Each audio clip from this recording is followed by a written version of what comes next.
Buenas tardes, bienvenidas y bienvenidos a este espacio de conversación.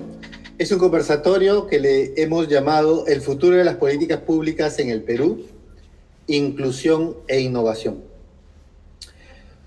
Escuela para el Desarrollo ha realizado un curso sobre gestión de políticas públicas por resultados.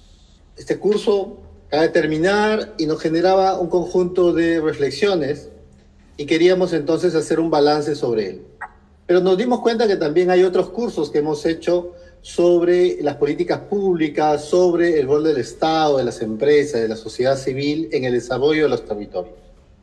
Y por eso decidimos hacer este conversatorio en el cual hemos invitado a algunos de nuestros participantes de estos cursos para también conversar acerca de su experiencia, de las reflexiones que han surgido de estos procesos formativos y de estos retos, de estos desafíos para el futuro de las políticas públicas en el Perú.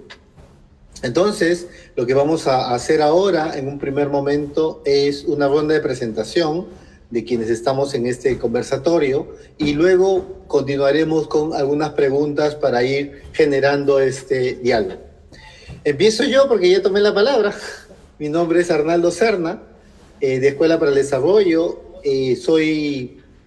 Trabajo en Escuela para el Desarrollo desde hace mucho tiempo, desde 1999, con distintos periodos, distintos momentos, distintos roles, y siempre Escuela ha sido un espacio de reflexión. Soy educador, trabajo en el campo del desarrollo desde hace ya mucho tiempo y disfruto mucho de compartir estos espacios de intercambio. Entonces, ese soy yo y le doy la palabra a Michelle. Preséntate, por favor, Michelle. Mi nombre es Michel Filión, soy canadiense, vivo en parte en el Perú desde años, soy consultor especializado al internacional en la gestión del presupuesto público. Estoy trabajando en política pública desde años y trabajo con las grandes instituciones como el Banco Mundial, el Banco Interamericano de Desarrollo.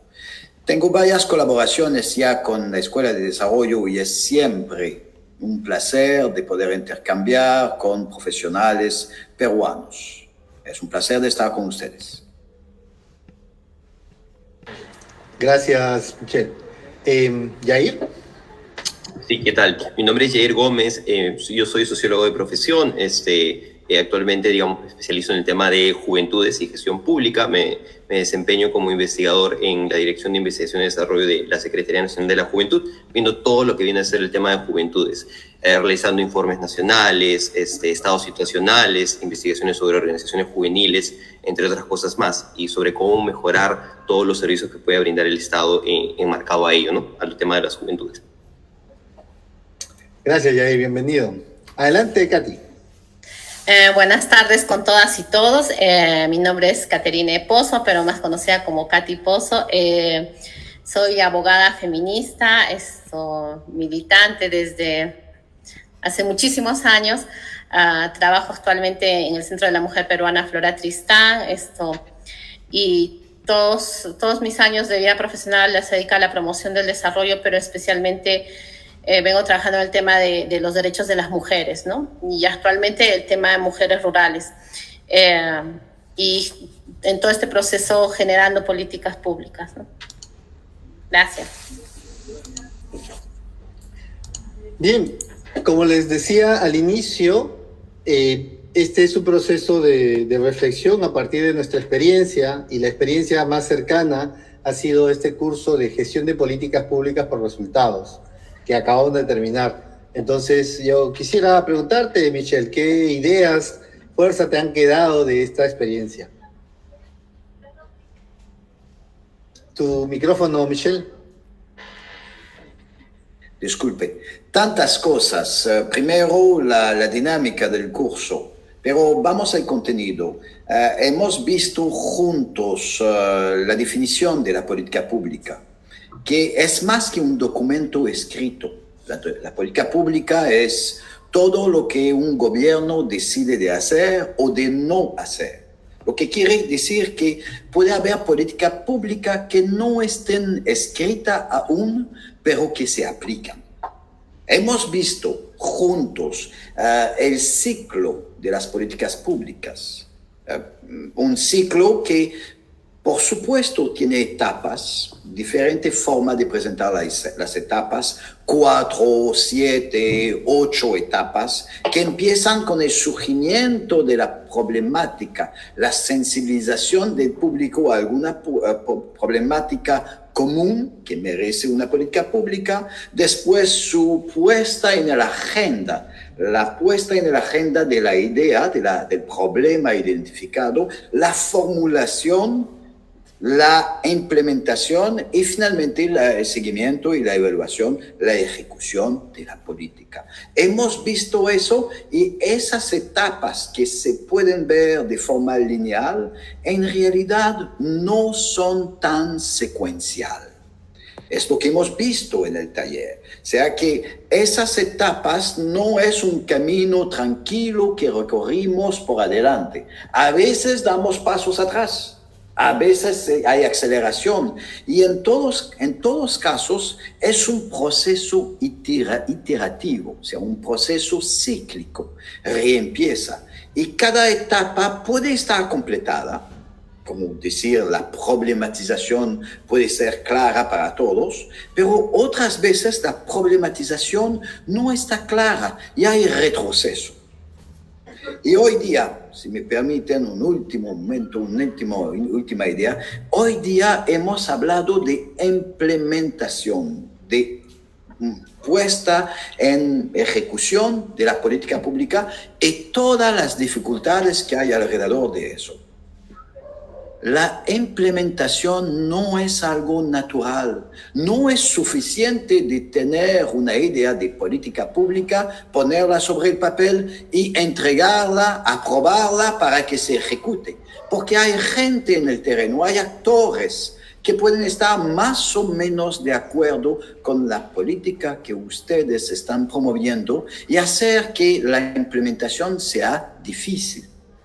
En realidad, el curso normal de una política pública, si está dejada así sola, la implementación será un fracaso. Para que sea un éxito, hay que trabajar fuerte en el seguimiento, en el convencimiento de todos los actores. Hay que tener una política pública que esté compartida y que haya apropiación. Ahí son las ideas que hemos visto en el seminario que terminó hoy, pero también de las 3 últimas semanas. Habría mucho más cosas que decir, pero voy a dejar tiempo a los demás también. Gracias, Michel. Bueno, una de las cosas que hace rico este proceso de formación y que hemos compartido en estas semanas con personas de distintos lugares, eso creo que hay que subrayarlo. Hemos tenido un grupo de más de 20 personas de distintas partes del país. Hemos tenido personas de Piura, de Ayacucho, de Cusco. Ahora mismo Katy viene de Cusco, en Lima, bueno, y incluso alguna persona fuera del país que nos acompañaba, aunque es peruana, vive en San Juan del Lurigancho, pero actualmente está en otro lugar. Y eso ha sido gracias a la tecnología. Gracias a un espacio como este, que es un aula virtual, con una sala como esta, en donde estamos y podemos intercambiar. Y yo quería hacer un poco referencia a eso, ¿no? A cómo este espacio formativo permite ese intercambio de experiencias y reflexiones a partir justamente del modelo pedagógico de Escuela para el Desarrollo. Escuela para el Desarrollo tiene un modelo que le llamamos el aprendizaje experiencial participativo. El punto de partida es la experiencia, pero sobre la experiencia se genera un proceso de reflexión que luego es enriquecido con el diálogo con la teoría para luego poder volver a la práctica y aplicar lo que venimos recogiendo de este proceso. Y al aplicar realmente es cuando uno aprende, cuando uno logra aplicar estos elementos, tanto conceptuales como metodológicos, es cuando realmente puede decir que ha aprendido. Y por eso, un elemento que ha sido muy rico en el proceso de formación ha sido el trabajo sobre los casos. Hemos organizado 5 grupos con 5 políticas diferentes que se convirtieron en casos de estudio. en donde se fueron aplicando los distintos conceptos y herramientas que trabajamos a lo largo del curso. En la última jornada hicimos la presentación del análisis que cada grupo había hecho. Y yo realmente me quedé bastante satisfecho por la capacidad que han ido desarrollando los participantes para poder hacer este análisis de los distintos elementos de la política pública, tanto en la formulación, tanto en colocar el tema en agenda, en la evaluación, en la implementación, es decir, en esta dinámica de la que nos acaba de hablar Michelle. Y esto porque ha sido un curso en el cual hemos aprovechado esa experiencia a partir también de otras herramientas metodológicas, ¿no? Que nos permiten recrear cosas que antes hacíamos presencialmente. El juntarnos en un grupo, por ejemplo, y poder intercambiar a partir de alguna pregunta, a partir de una situación. El intercambiar entre personas de distintos grupos para poder enriquecer nuestra mirada y no quedarnos solamente con una mirada. Eso ha sido parte de la dinámica del grupo, ha sido el poder usar foros, el poder usar presentaciones, el poder compartir materiales, el poder hacer aportes, lluvias de ideas, etc. Ha generado que un curso que teníamos los sábados por la mañana, 5 horas, realmente fluya de una manera muy ágil, muy entretenida, muy conectados, y de pronto ya se había acabado la mañana y teníamos que continuar. Nos quedábamos con ganas de seguir conversando, y creo que eso es la riqueza de este tipo de espacios, ¿no? Espacios de reflexión colectiva en donde uno va enriqueciendo sus marcos de análisis, sus cajas de herramientas, pero las va comprobando al momento de aplicarlas en casos concretos, ¿no? Y eso le da una mayor riqueza a nuestro aprendizaje.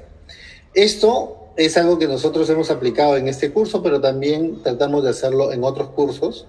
Está con nosotros, por ejemplo, Yair, que ha participado también en cursos de Escuela para el Desarrollo, en distintos espacios, tanto en lo presencial como en lo virtual. Entonces, queríamos por eso invitar también para ver estas ideas y a partir de su experiencia, qué ideas le han generado el proceso formativo, qué preguntas les han quedado quizás, y bueno, a partir de ello, ir pensando en qué podemos ir haciendo. Entonces, yo quisiera en primer lugar ver un poco sus primeras reacciones, sus primeras ideas, sus primeras reflexiones sobre lo que ha significado estos procesos formativos. Y quería preguntarte, Katy, para ti, ¿con qué ideas te quedas de esta experiencia que hemos tenido? A ver, yo en realidad he participado en la primera fase, si se quiere, de manera presencial, ¿no? Cuando se hacía de manera centralizada, los sábados y los viernes en la noche. Y ahí sí es rico y interactúas, interactúas con las personas, el contacto humano, hay una reflexión muy rica, hasta en la hora del café sigues discutiendo, reflexionando, el trabajo, ¿no? Pero bueno, yo creo que la pandemia nos ha traído la virtualidad y esta ha venido para quedarse, y es una nueva experiencia que sí al inicio nos puede haber costado, pero yo les he sentido desde que hemos iniciado en este proceso de virtualidad, le he sentido que por la metodología aplicada en cada uno de los cursos y por los docentes, ha sido muy dinámica. Y no te mueves del asiento, o sea, estás ahí enganchada aún cuando estás a kilómetros de distancia de tus compañeros, ¿no?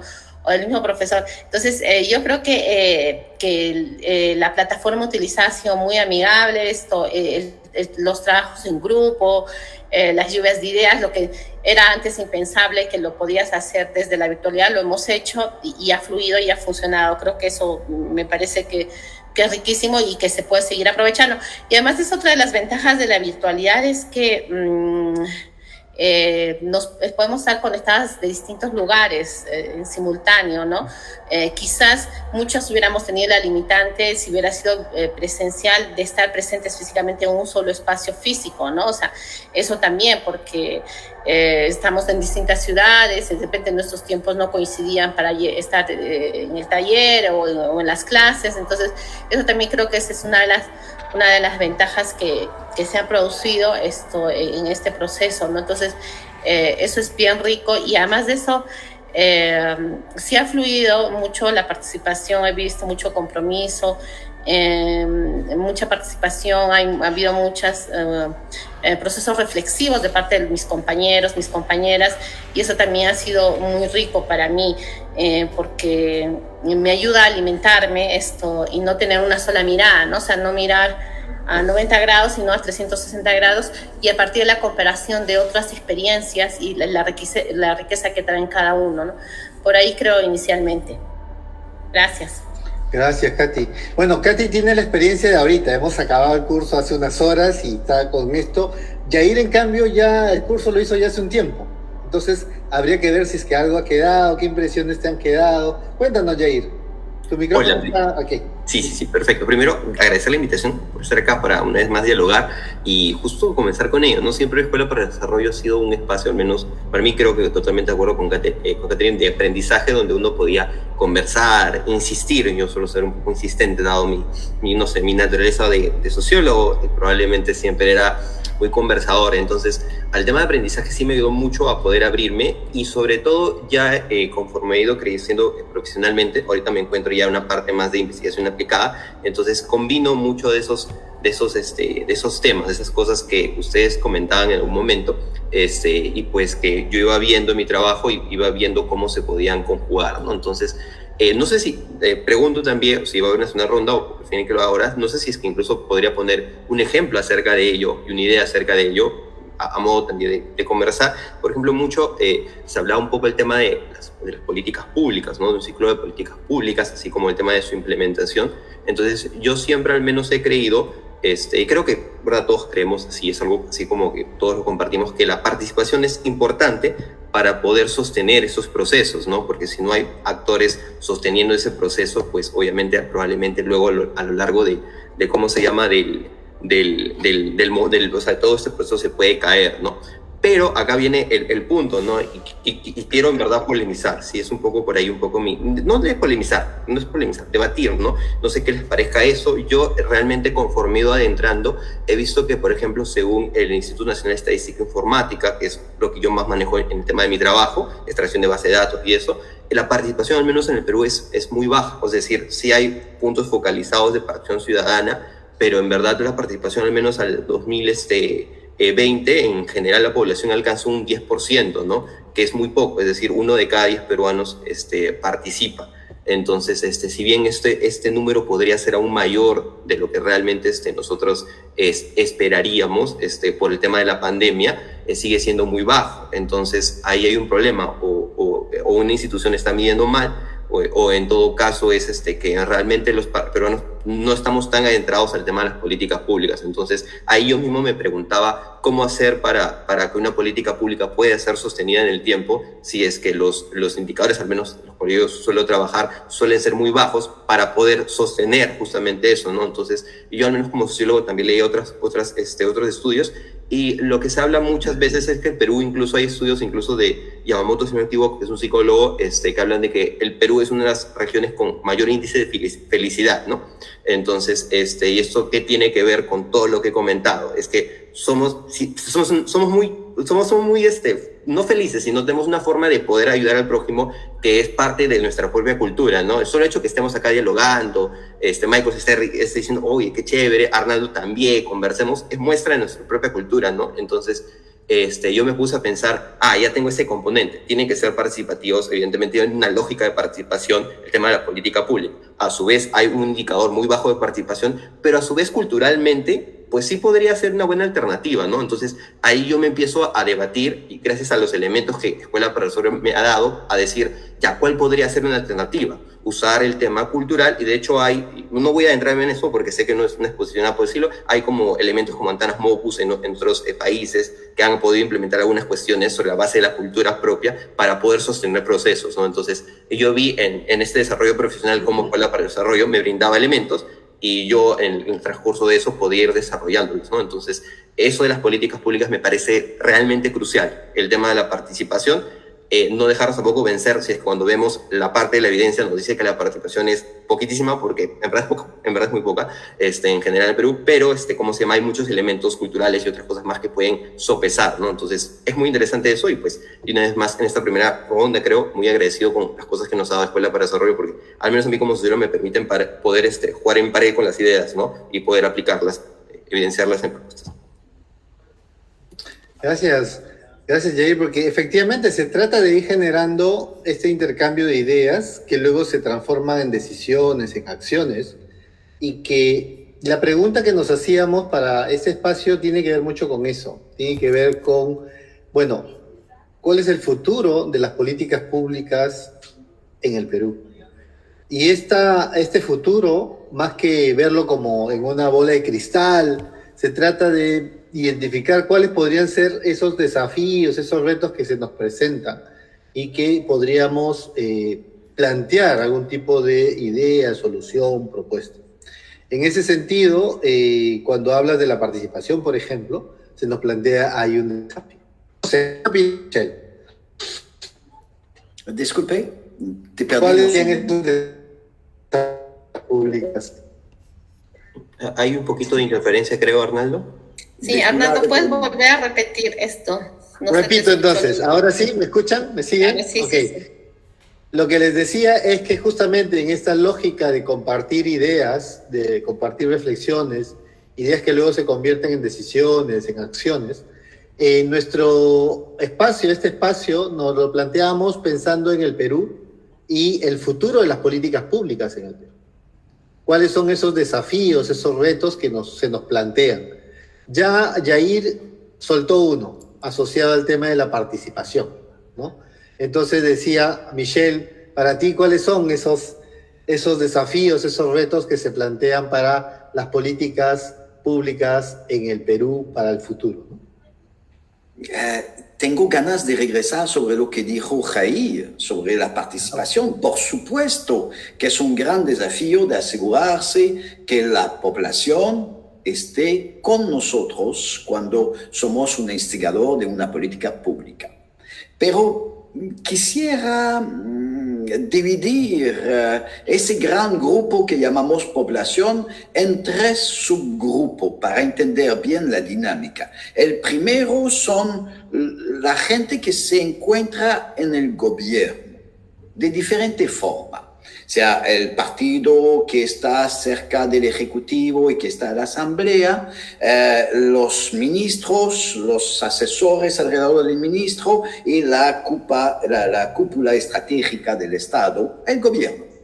Y vamos a pensar que todos están de acuerdo en el gobierno con una política, no es seguro. Y hay que asegurarnos que haya un consenso. Los objetivos tienen que ser compartidos a ese nivel. Segundo grupo es el Estado. En verdad, decir el Estado, ¿cómo eso? ¿Cómo distinguimos Estado de gobierno? El Estado es el aparato estatal, los funcionarios que trabajan, que están ahí por una larga duración, hay algunos por corta duración, todo el aparato. No son elegidos, no son nombrados para ser ministros, están laborando todos los días. Son todos los profesores, todas las enfermeras, los enfermeros, todos los policías. Todos esos grupos es el Estado que tiene pie en la calle, el que intercambia con los ciudadanos, los contribuyentes, los que reciben los servicios. Bueno, ese Estado también tiene que ser participante, tiene que estar incluido en el proceso para elaborar una política pública. Y le va a parecer raro, pero hay estudios que nos demuestran que la política pública real es la que el policía en su esquina decide de llevar.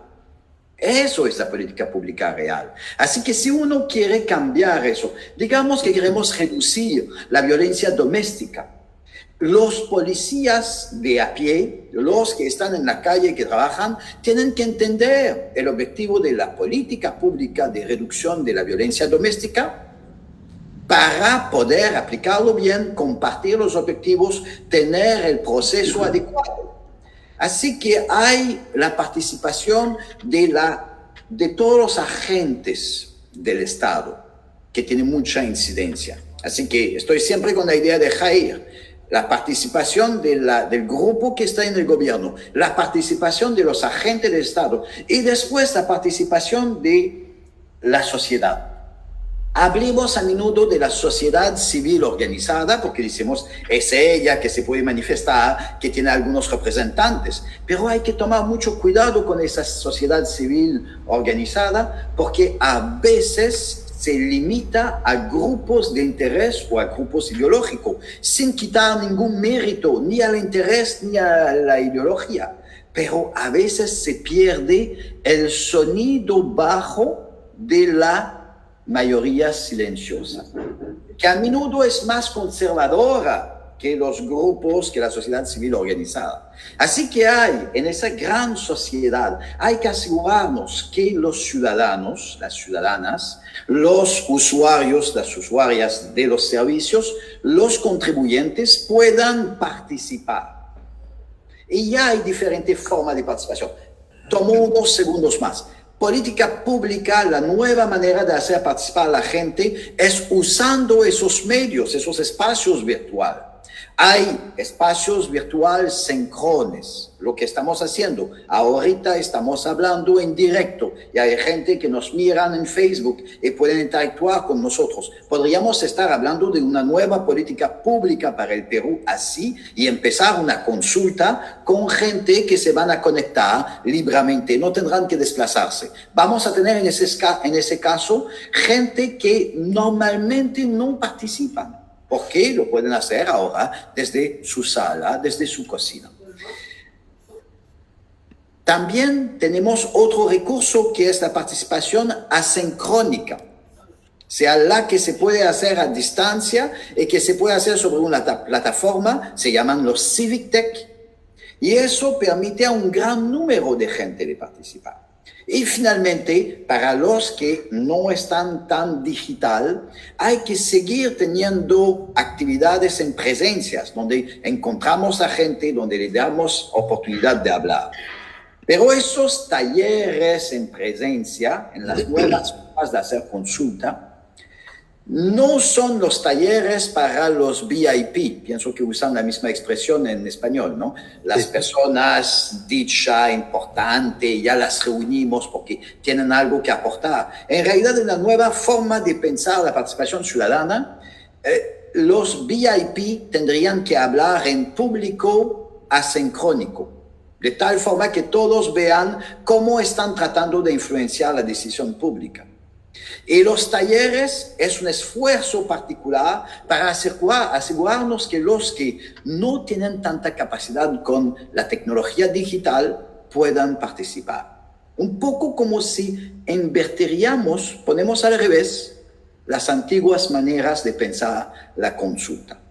Así que termino con eso. Jair dice participación.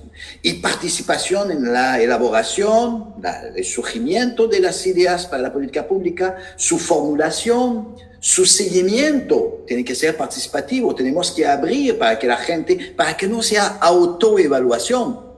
Tenemos que abrir de ese lado y todo eso se hace con nuevas técnicas que están bastante descritas en la literatura. Me detengo ahí, pero gracias por el aporte, Jair.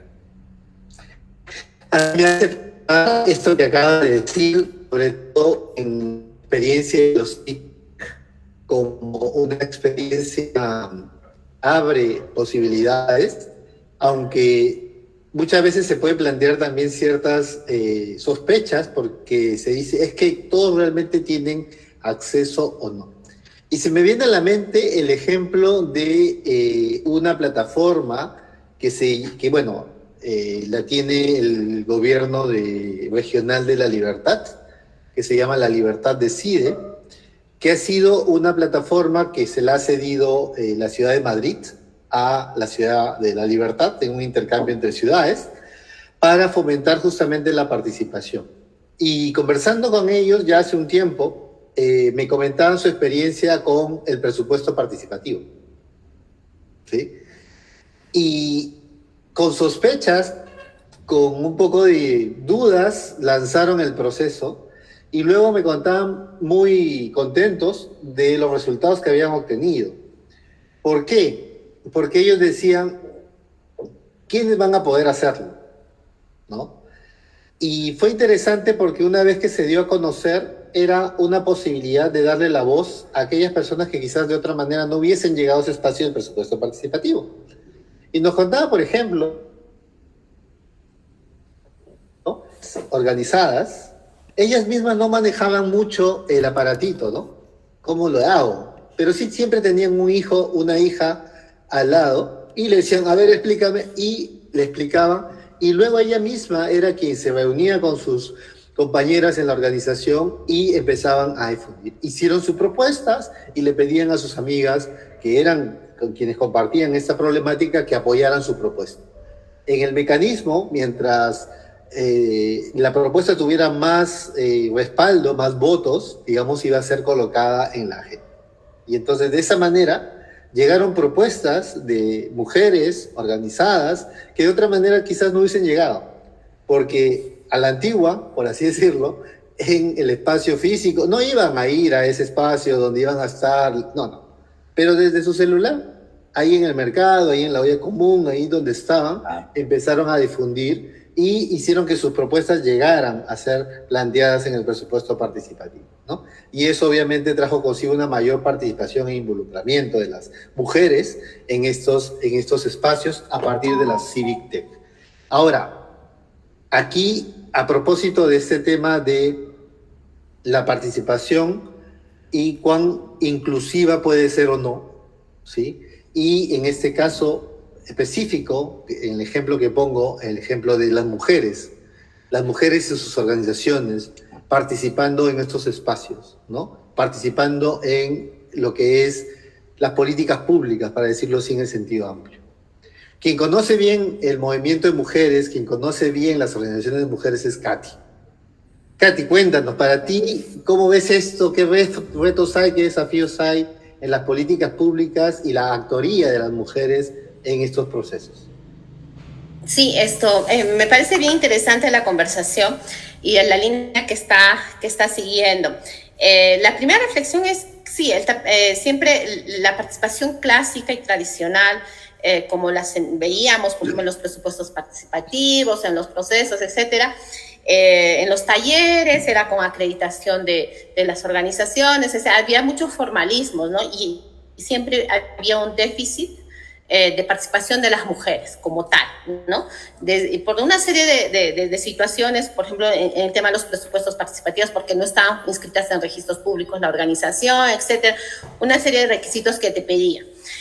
Y siempre había déficit de participación de las mujeres, pero yo creo que habría que explorar, y creo que la pandemia nos deja como reflexión y como lecciones nuevas que estamos explorando, y especialmente yo veo en el caso de las mujeres, nuevas formas de participación que no hubieran sido posibles en un escenario antes de la pandemia, ¿no?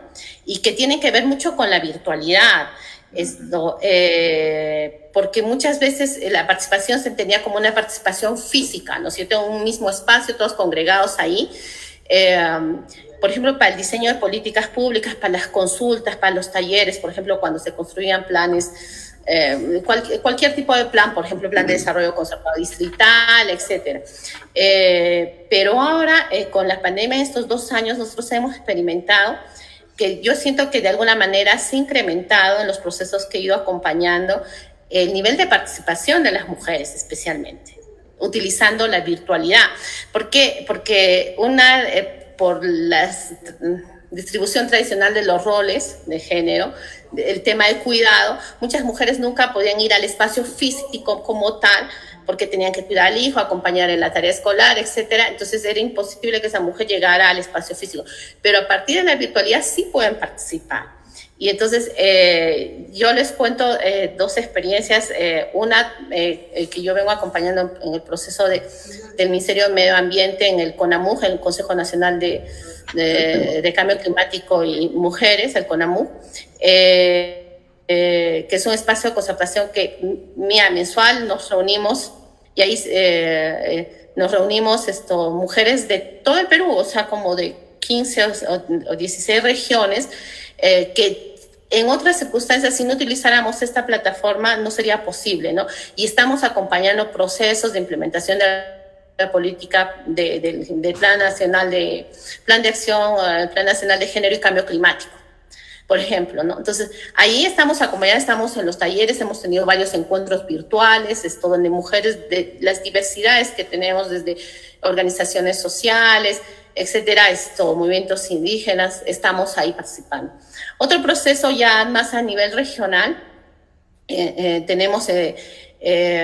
hemos, por ejemplo, acompañado a la Asociación de Mujeres Autoridades de una provincia acá en Quispicanchi. Igual hemos, para que ellas iniciaran procesos de política pública en cuestiones de género en sus municipios, ¿no? Entonces, físicamente todo el proceso de capacitación, y porque luego van a aterrizar en sus propuestas de política, para que las diseñen y luego las implementen, no hubiera sido posible sin la virtualidad. O sea, es increíble cómo todas han aprendido, aunque sea desde su celular, al inicio acostado, tener un teléfono inteligente, conectarse a mí misma, o sea, todos, pero igual, ahora ya puedo decir que muchas manejan este proceso, ello, ¿no? Y eso ha ayudado a que, por ejemplo, en esta provincia, que son 12 regiones, hemos logrado que ya en 6 se hayan aprobado políticas de género relacionadas a políticas de cuidado y la implementación de la instancia de violencia, por ejemplo, en cada distrito, ¿no? Y lo otro es que sí hay una brecha digital, sí. Yo trabajo con mujeres rurales y muchas carecen y la pandemia nos ha enrostrado eso, que hay una brecha digital y que muchas carecen de teléfonos inteligentes, ¿no? Que solo eran teléfonos celulares que te servían para llamar y contestar llamadas, ¿no? Y mandar mensajes de texto. Ahí, por ejemplo, ahí sí tenemos una deuda y se tiene que ir cerrando esa brecha y también la cobertura del Internet, ¿no es cierto?, para garantizar eso sí, y yo creo que si queremos garantizar la participación en esta era digital, si se quiere, ¿no? Hay una experiencia muy linda que para mí fue todo un desafío, pero lo llevamos a cabo.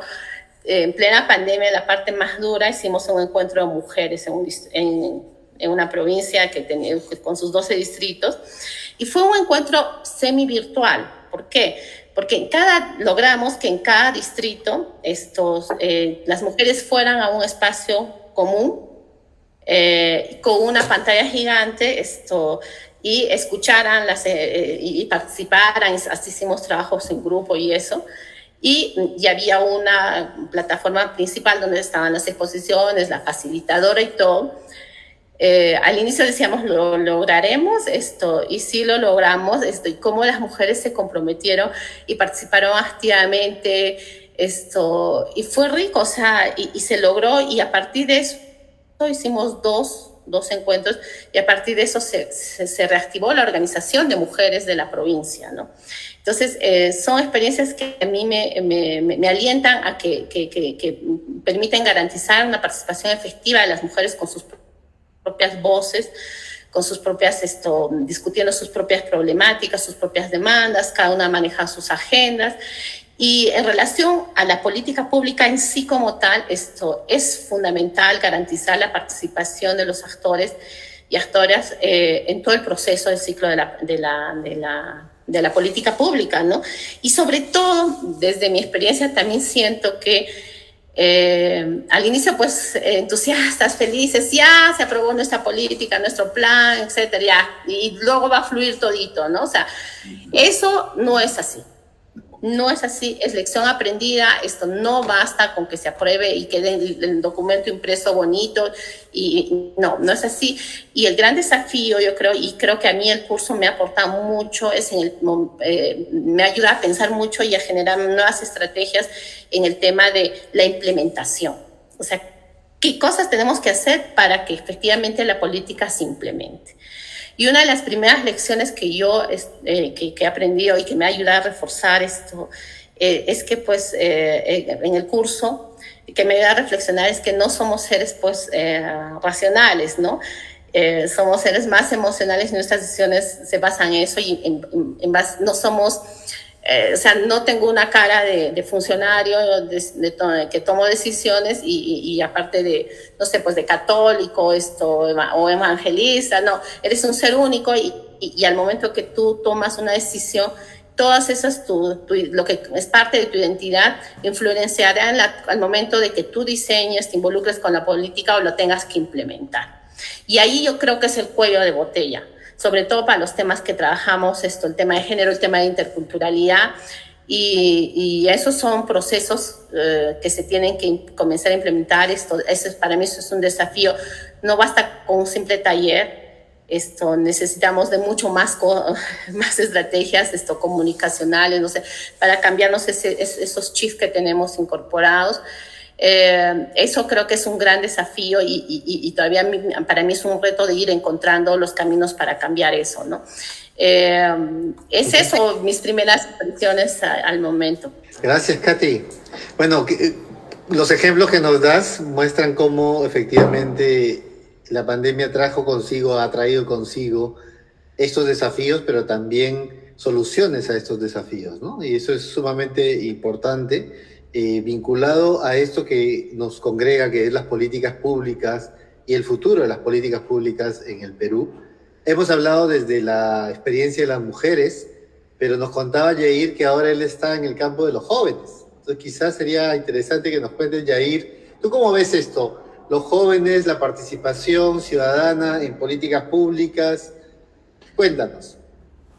Sí, primero, y pudiendo hacer una réplica, lo llaman réplica, solo para, muy brevemente, el tema de la participación, en verdad, yo me refería al tema no solo de participación de tipo tradicional, sino también no tradicional, como por ejemplo, está en el propio INEI, el propio indicador dentro de participación, incluso está personas que se reúnen a jugar fútbol, comedores, por ejemplo, y eso forma el indicador total. Entonces, mi preocupación, o mis tristeza en todo caso, era porque el indicador de participación de todas las edades apenas sumaba 10%, y el histórico es bien descendente. Entonces yo me preguntaba qué tanto eso podía influir en el proceso de implementación y sostenibilidad, sin que signifique eso, evidentemente, de que obviamente en la propia política pública hay un grupo, un área usuaria, los beneficiarios, los ejecutores y también la toma de decisiones, pero van de la mano. Eso es lo que trato de expresar.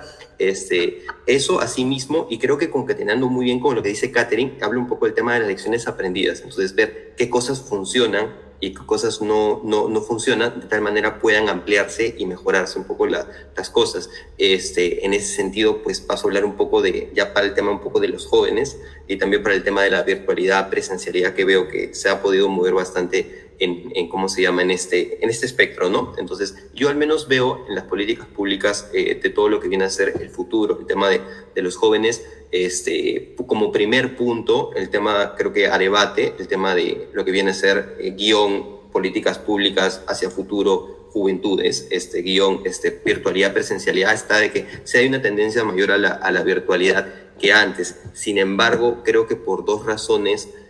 Una vez más, no quiero ser el pesimista de la reunión, sé que acá hay varias personas que nos están viendo, y eso, pero es mi naturaleza sociológica, no puedo evitarlo.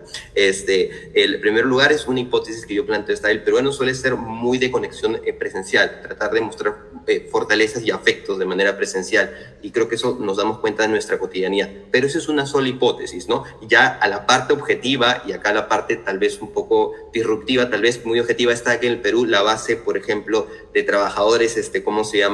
Informales es casi del 80%, es de jóvenes y es más, ¿no? Entonces, la mayoría de patrones o modelos de socializar o de hacer cosas son de maneras presenciales. Entonces, nos hemos encontrado nosotros muchas veces que a la hora de coordinar o gestionar algo de manera virtual, evidentemente sí había mayor predisposición que antes, y evidentemente se prestaba también la ocasión, pero no ha sido tanto tal vez como uno podría esperar o uno podría querer, en el sentido de que todas las personas tengan acceso a internet, todas las personas tengan, ¿cómo se llama?, un sentido de poder saber manejar las herramientas, o todas las personas dispongan de un tiempo como lo pueden hacer una persona cuando trabaja de remoto, ¿no? Entonces, ahí deberíamos preguntarnos que tanto esa virtualidad, presencialidad, se refiere a un grupo muy reducido, es un debate muy bueno, pero se refiere en verdad a un grupo muy reducido que tienen las posibilidades de poder entrar en ese campo. Entonces, yo veo a las juventudes realmente que tratan en tema de las políticas públicas, tratan de apostar, ¿cómo se llama?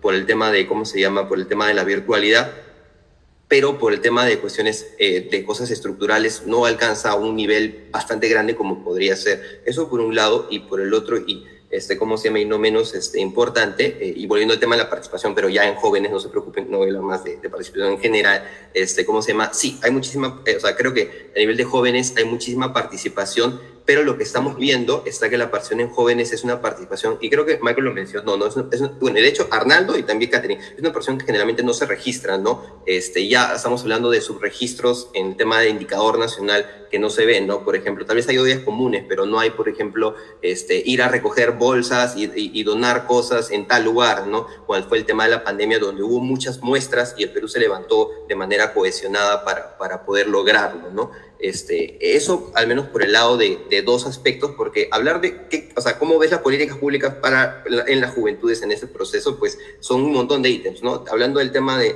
esos dos, sería ello, y en el tema un poco de las demandas, yo los veo mucho a los jóvenes como que exigiendo mejores condiciones de calidad, sobre todo en el tema de educación y sobre todo trabajo, que son las mayores demandas, ¿no? Pero hay una tercera que es el tema de la conectividad, entonces probablemente yo sospecho que a futuro el tema de la conectividad, que en otros países es algo muy prioritario, acá en el país, por ejemplo, a nivel de política pública y a nivel el tema de jóvenes, pues empiecen a converger un poco más, ¿no? Lo que sí también hay muchísimo trabajo en el tema sostenido, y es un poco más como organizaciones tradicionales, es decir, organizaciones que están registradas, eso, de jóvenes, y hay bastantes casos de lecciones aprendidas que trabajan proyectos y hay un apoyo y un sostén de eso para poder apoyar, ¿cómo se llama?, ciertas políticas públicas, ¿no? O sea, hay una política nacional de la juventud, obviamente, ¿no? Entonces hay una serie de metas y los jóvenes siempre hay un conjunto de organizaciones que siempre están apoyando para dar ese sostén. Entonces, eso en grandes rasgos. Más bien les pediría que, dado que es una pregunta muy macro, también, tal vez, si así lo desean, pueden preguntar un poco más específico o más o menos hacia dónde lo quieren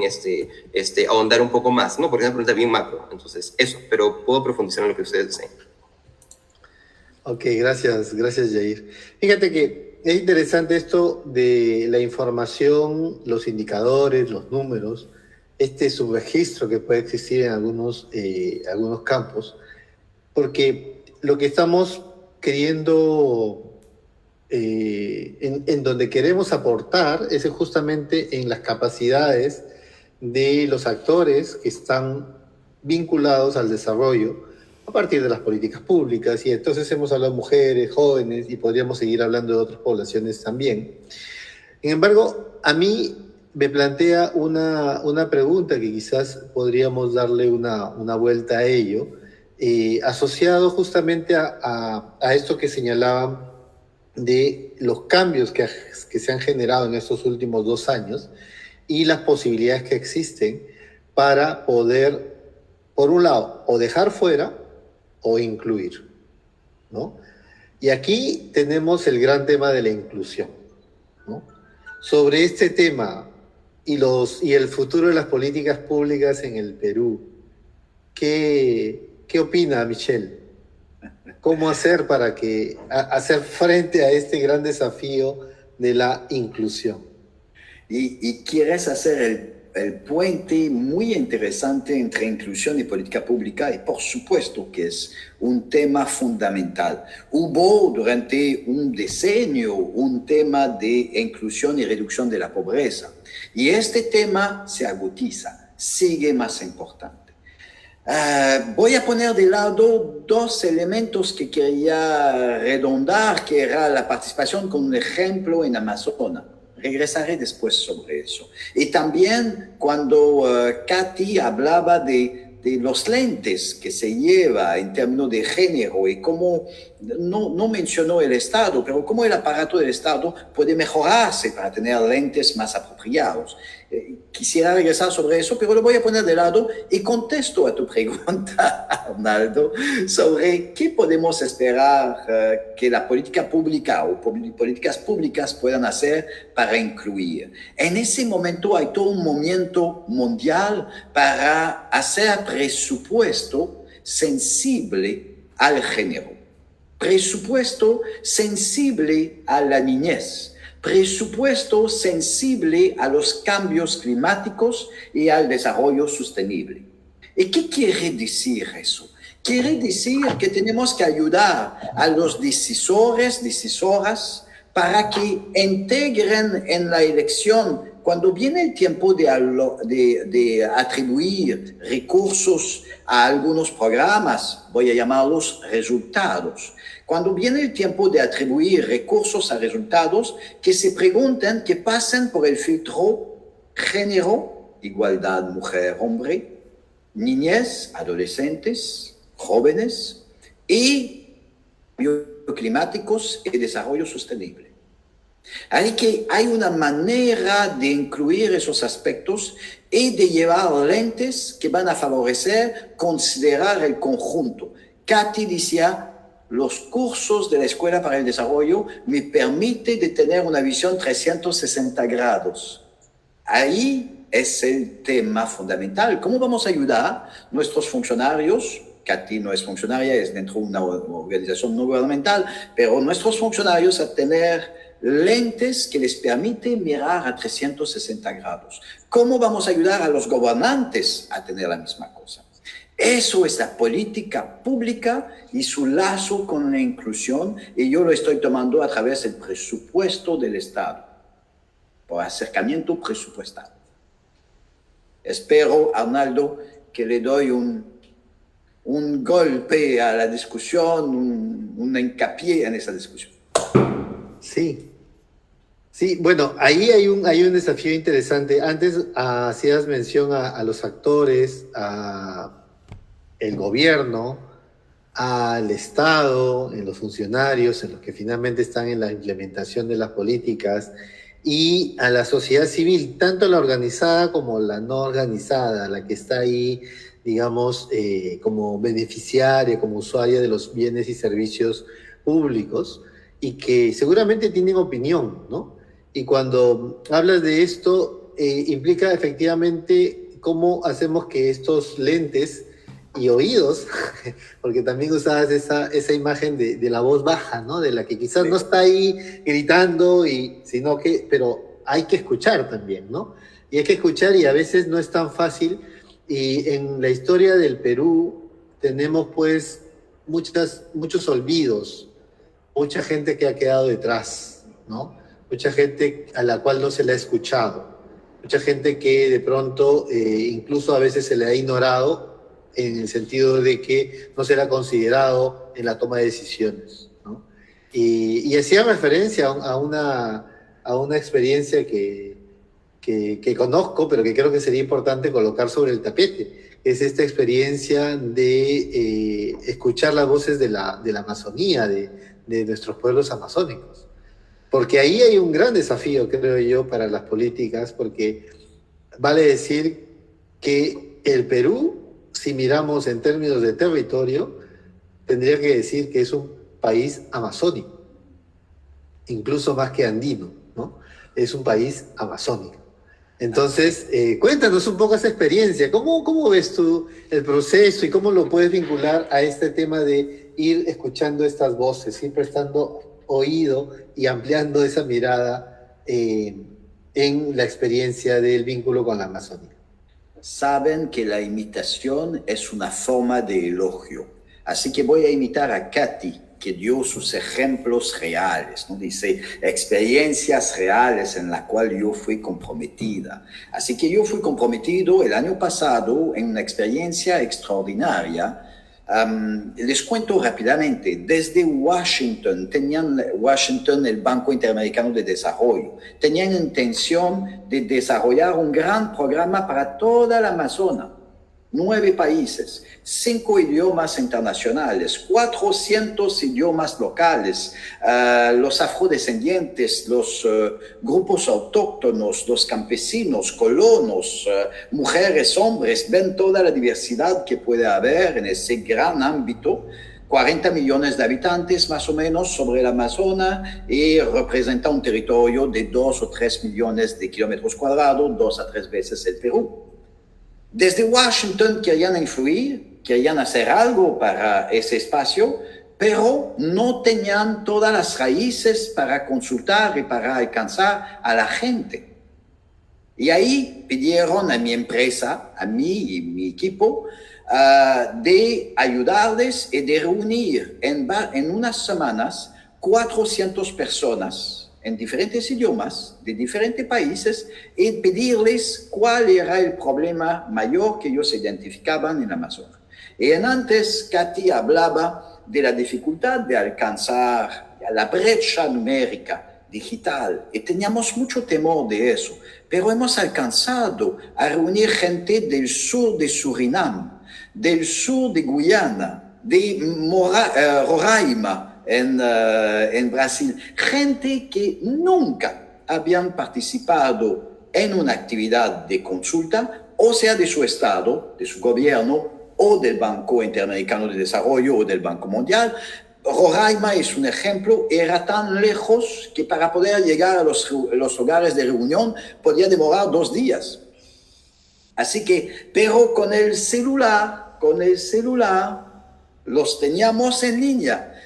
Antes, Jairi, estabas hablando de las dificultades, ¿no? de la conectividad. Me recuerdo en el Perú, es alguien que está de la ceja de selva, en el Perú, y está con sus colores y su vestido tradicional, y atrás de él dice, bien orgulloso, el hombre dice, atrás de mí está mi farmacia. Y había su campo, sus plantas. Era alguien, ¿cómo se dice? Herborista, seguro que hay una palabra más precisa para definir eso, pero era un herborista tradicional de generación en generación. Y teníamos la suerte nosotros de Washington, de Brasilia, de Georgetown en Guyana, de poder ver ese señor enseñándonos lo que había atrás, en la perspectiva de desarrollar un proyecto. ¿Cómo hicimos para alcanzar a tocar a esas personas? Esta pregunta de Arnaldo, ¿cómo damos voces? Damos voces callándonos.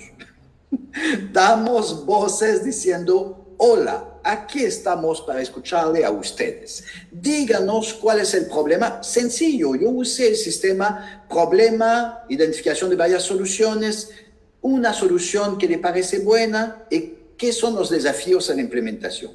Es lo que hicimos. Y los cuadros, los dirigentes, los técnicos del banco estaban ahí, estaban capaces de contestar en función de su propio proyecto, pero su papel estaba de escuchar a la gente y de impregnarse de lo que tenían que decir. Lo que tenía que decir ese herborista de varias generaciones, heredero seguramente de 3.000 años de conocimiento. Así hemos escuchado el Amazonas. Para dar un fin bonito a esta historia, gracias a la compilación, fue un poquito más que 400 personas que tomaron la palabra, hubo 52% de mujeres que participaron en el proceso. Y hemos hecho de tal forma que participen de verdad. Hemos creado talleres específicos para hablar de los temas del tema de la igualdad de género, pero también estaban presentes en las demás actividades, no había segregación y tomaron la palabra tanto que los demás, cuidábamos eso. Con todo ese proceso hemos logrado un financiamiento de $300 millones. Con efecto de apalancamiento esperamos lograr $1.000 millones para un gran programa. Es un programa, más que un proyecto, un programa sobre los 5 próximos años para hacer bioeconomía sostenible, apoyándonos sobre las comunidades locales en la Amazonas. Pero hemos cambiado muchas cosas en el proyecto, dando voces y escuchando lo que se llama los señales bajos. En nuestro ambiente hay señales bajos. ¿Cómo lo captamos? Los captamos dando las palabras a los que nos van a contradecir. Buscar el disenso.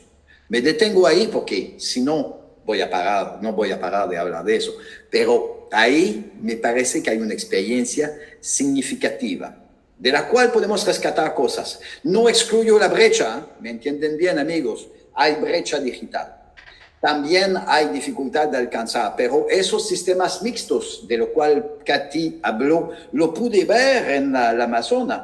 Alguien que estaba en el sur, un grupo que estaba en el sur de Colombia, se reunieron, creo que había 14 personas atrás de la cámara. Veíamos toda la gente ahí, que estaban ahí, listo para intervenir. Era una belleza. Me detengo ahí. Sí. Bueno, yo les decía que metodológicamente en Escuela para el Desarrollo la experiencia es la maestra, ¿sí? Es un modelo de aprendizaje experiencial participativo. Entonces la participación también es clave y este tipo de procesos nos plantean retos interesantes. Cuando nosotros el año 2019 estuvimos haciendo un balance de los programas formativos, ya hacíamos nosotros cursos semipresenciales. Es decir, nos juntábamos, hacíamos esta interacción que recuerdan bien nuestros compañeros, y luego seguíamos en lo virtual.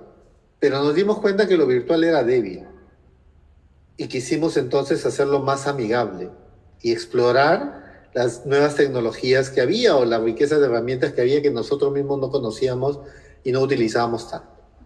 En ese proceso de aprendizaje del uso de las tecnologías para hacer más participativos los procesos de formación, nos tocó la pandemia.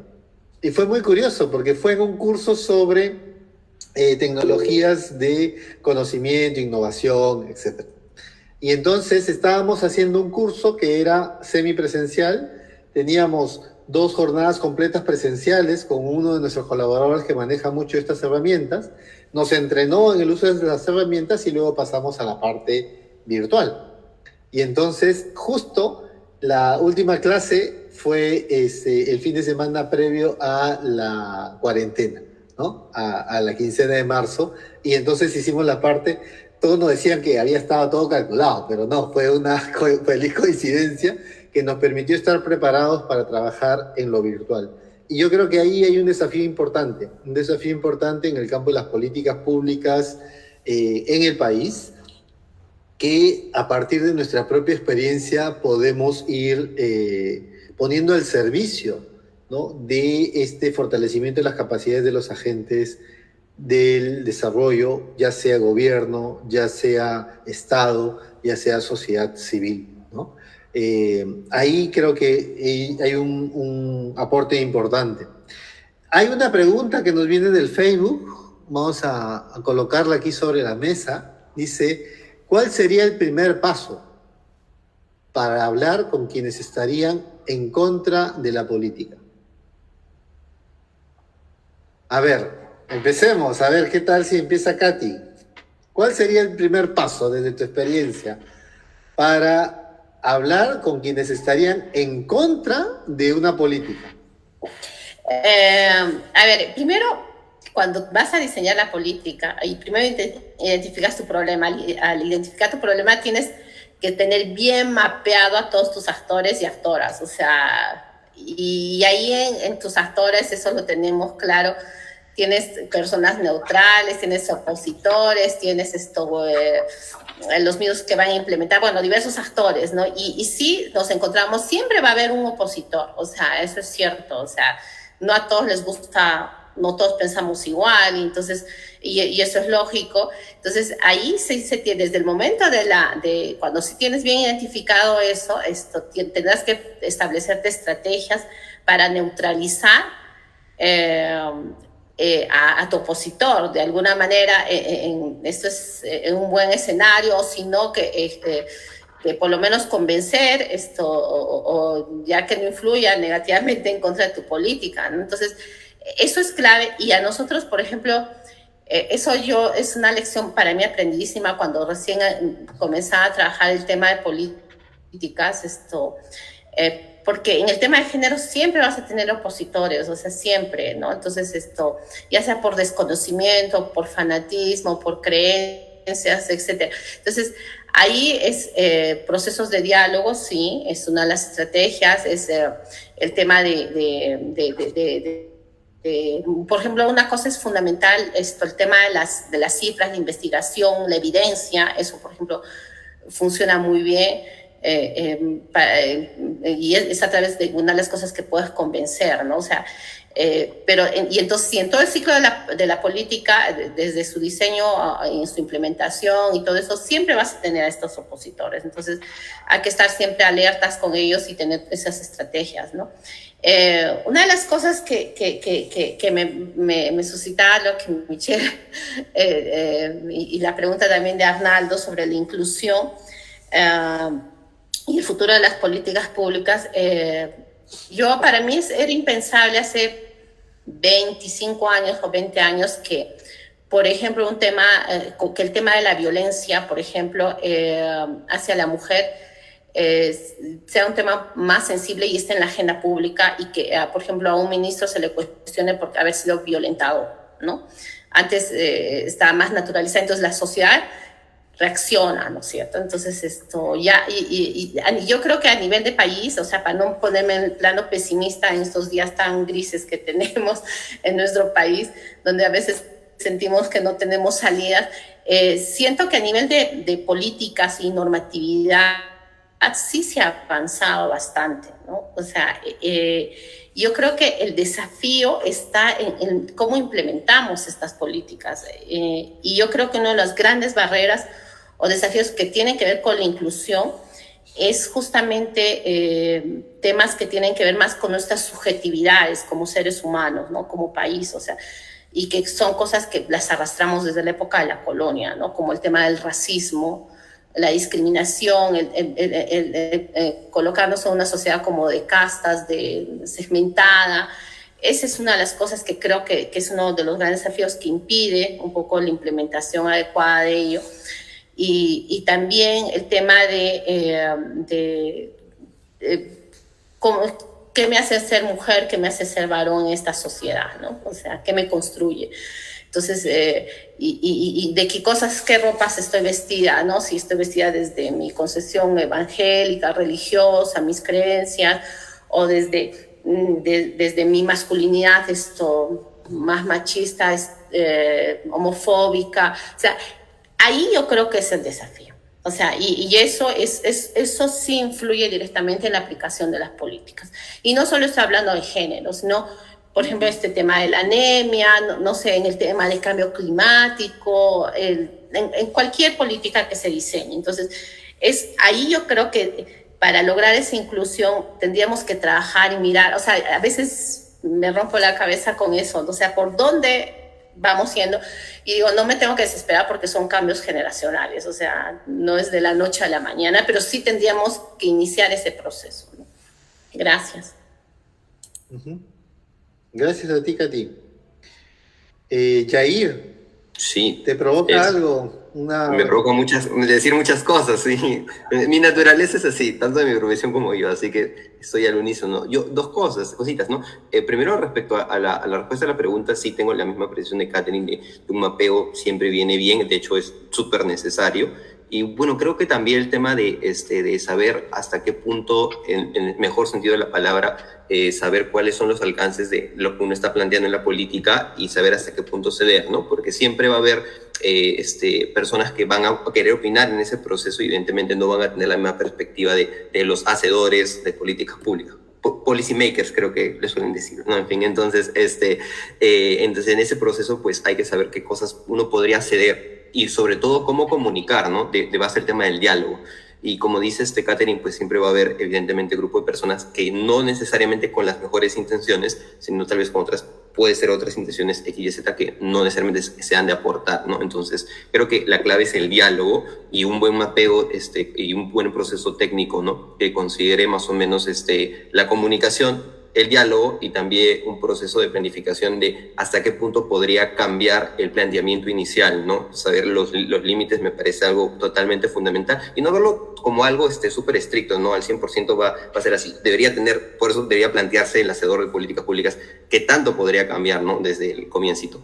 Eso por un lado. Por el otro, y hablando del tema de Michael Filión, que me dio muchísimas luces, ya entendí un poco el tema a qué iba con un poco la pregunta de inclusión y sobre cómo cambiarnos los lentes para el tema sobre todo de los tomadores de decisiones públicas, y yo poner un caso, por así decirlo, de medio lección aprendida, ¿cómo se llama? Específicamente tema para jóvenes, que es el tema del enfoque de juventudes, ¿no? O sea, hay varios temas de enfoques, ¿verdad? Enfoque de género, eso. Hay uno más incipiente que es el tema de enfoque de juventudes, y abro paréntesis, lo que voy a comentar es, o sea, si bien pertenezco a la institución, lo hablo a título personal, por si acaso no me estén escuchando afuera, no hay problema, título totalmente personal, pero por ejemplo, en nuestro caso, en la CENAJU, hay un enfoque de juventudes, ¿ya? Entonces, obviamente, ese enfoque de juventudes tendría que pasar a un tema de lineamientos, que es el proceso, ¿no? Pero hay todo un macro enfoque de juventudes. Entonces, en el proceso de elaboración, que los invito a leerlos, ya está elaborado y va mucho en ese sentido, pues hablaba sobre cómo hacer que los gestores públicos, en el proceso de presupuestal desde el comienzo, ¿no? Porque si no hay una asignación presupuestal no se dan muchas cosas.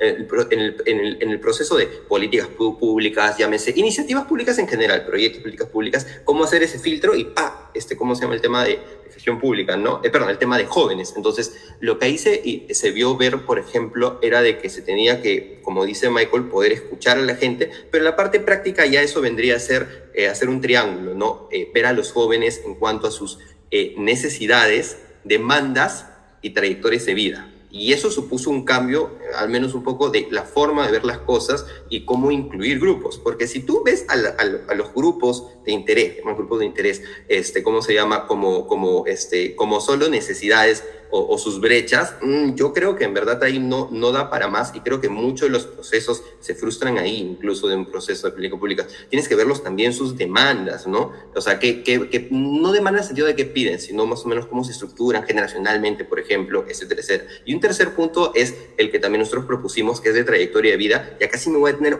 muy sucintamente, pero sí me voy a tener un poquito más.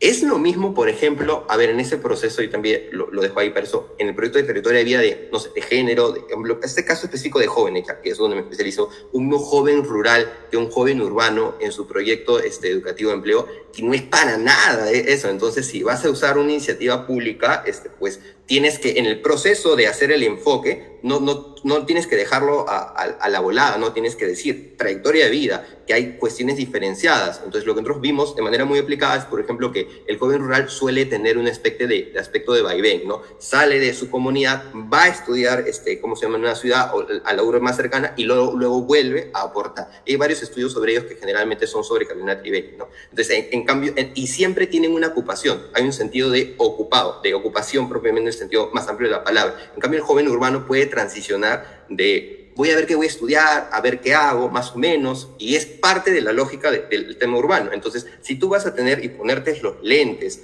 del enfoque de juventudes, y creo que lo mismo sería para otros enfoques, el gestor público debe darse, ¿cómo se llama?, esos criterios, y ahí ya entro en la última parte de esto, hay que darle los criterios. O sea, siento yo, desde una posición obviamente de hacedor de políticas públicas o gestor público, hay que darle las herramientas y los criterios. Y desde mi perspectiva, a título personal, no repito eso, son brechas, demandas, trayectorias de vida, las que puedan complementar eso.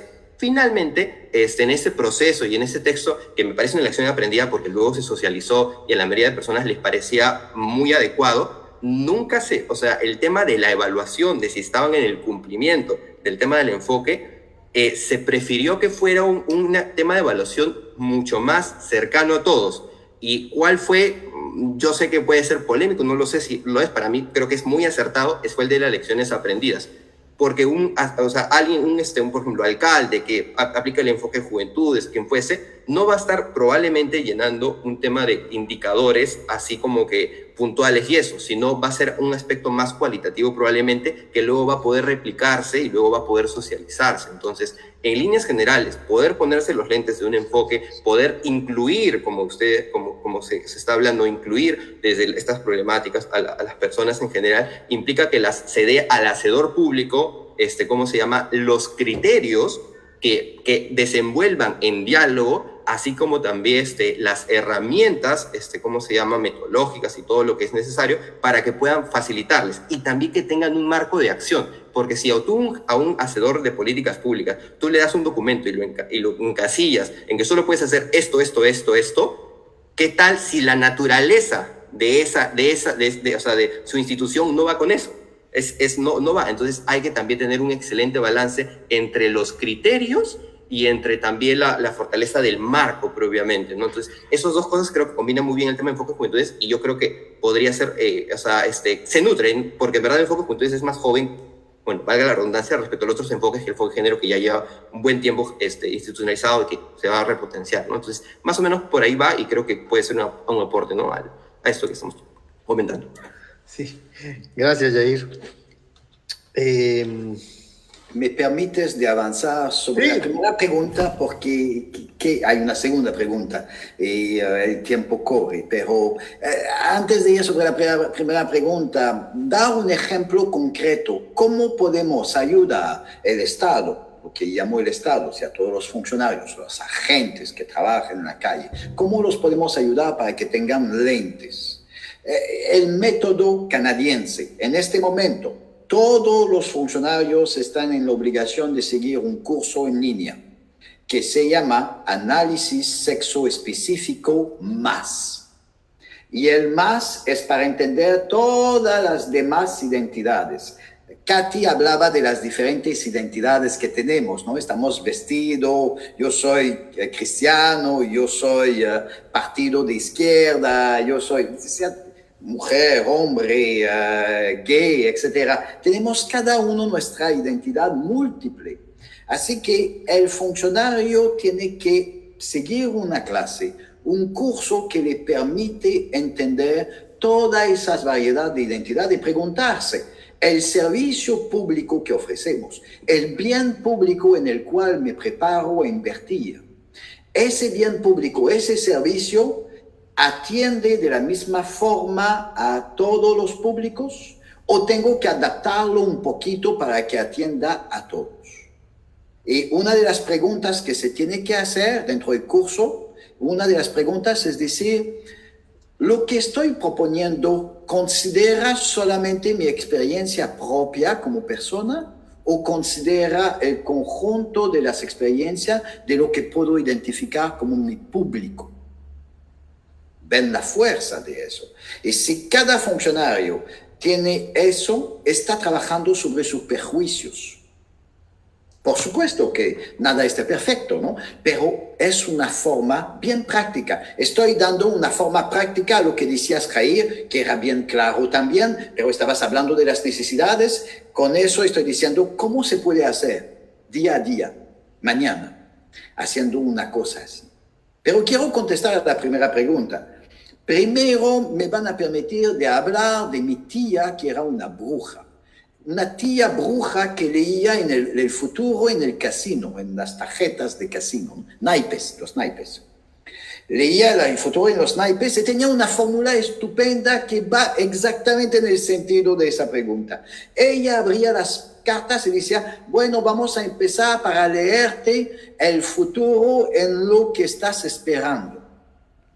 Y lo que describía Katy y Jair era lo que esperamos. Miramos afuera, identificamos los actores, y decimos, yo pienso que este va a actuar así, este va a actuar así, este va a actuar así. Y mi tía, una vez que había hecho eso, cerraba el naipe, jugaba un poquito con él, abría de nuevo y decía, y ahora te voy a hablar de lo que no esperas. Y mire la inteligencia de eso. Así que tenemos que hacer de tal forma que vamos a abrir las puertas y las ventanas de nuestra reflexión para que gente que no esperamos se presenten. Y seguro que ustedes en su experiencia es lo que hacen, pero lo estoy verbalizando para dar una respuesta más precisa, ilustrativa, para nuestros amigos que están escuchando en Facebook. Eso quiere decir que vamos a hacer que los opositores vengan hacia nosotros. Tienen que sentir que estamos abiertos. Cuando digo que vengan a nosotros, vamos a ir hacia ellos, vamos a tener un diálogo, pero es importante de no ver los opositores como homogéneos. Y Katy habló de un poco de eso. Hay gente que se van a oponer, Katy habló del género, sigamos con el género, pero para cualquier tema es la misma cosa. Hay gente que van a oponerse a 100% contra el género porque tienen una ideología que hace que las mujeres fueron creadas por Dios y tienen una vocación sobre la tierra. Eso es ideología pura, fuerte, oposición fundamental. Pero la mayoría de las personas no se oponen de forma fundamental. Se oponen porque no entienden, se oponen porque se sienten amenazados, se oponen porque sienten que van a tener que cambiar demasiadas cosas. Así que hay que distinguir entre nuestros opositores. Y si empezamos a ver todos nuestros opositores por igual, vamos a encontrar bastantes opositores sobre nuestro camino. Más bien hay que mirar a los opositores como opositor circunstancial, temporal. Y mañana podrán ser aliados. Hay que cómo trabajamos con nuestros opositores para no alejarlos demasiados. Y eso implica el respeto en el intercambio, tratar de entender su punto de vista, porque alguien que se opone es alguien comprometido. Y si encima tiene poder, una persona comprometida con poder, no hay manera, tiene que colaborar, porque lo va a frenar, va a impedir la implementación, conciliar interés.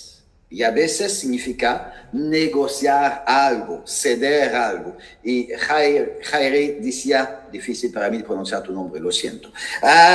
Él decía, ¿dónde podemos retroceder? En realidad, el hombre o la mujer pública, la persona, el decisor, la decisora, debería decir, antes de tener una solución, voy a buscar qué la gente identifica como problemas. Y después voy a tratar de ver con ellos qué son las soluciones que ellos encaran a esos problemas. Todo eso se puede hacer de forma sutil. No estamos obligados a hacer una gran comisión parlamentaria para reunir a todos. Hay manera de ver qué son los problemas importantes en la sociedad. ¿Qué son las soluciones a esos problemas? Y consultar a la gente con eso. Cuando tratamos de convencer a los opositores, porque regreso con la primera pregunta, ¿cómo hacemos para reducir el impacto de los opositores? Yo estoy diciendo ahora, los opositores son los que pueden identificar y los que no identificaron aún. Una vez que tienen opositor, miren sobre sus opositores como amigos potenciales. Y cuando lo van a mirar como amigos potenciales, van a tener poder. Y el poder se expresa de diferente manera. El poder se expresa, como Katy lo mencionó, con datos, evidencias, las cifras. Tenemos que explicar, esto es el poder de pericia, el poder de conocimiento. El poder se puede expresar de otra forma. Es el poder de identificación. Cuando hablamos a la gente que sienten que estamos como ellos, al menos en parte, estamos avanzando en el diálogo. Así que termino. ¿Qué hacemos con nuestros opositores? Primero, no ponerle la etiqueta opositor. No de arranque. Y hay toda una categoría de opositor, no le hago la enumeración, pero hay una literatura sobre eso. Y una vez que lo ponemos, le sacamos la etiqueta opositor, tratemos de encontrar qué les preocupa de verdad y usemos nuestro poder de convencimiento, comunicación, para aliarnos al mayor número de gente. Me detengo ahí, había otras cosas, pero si no voy a ser muy largo. Gracias, Michel, porque, bueno, de eso se trata este espacio, ¿no? De generar un poco este intercambio de ideas, reflexiones, cosas que nos permitan pensar en este futuro de las políticas públicas en el Perú.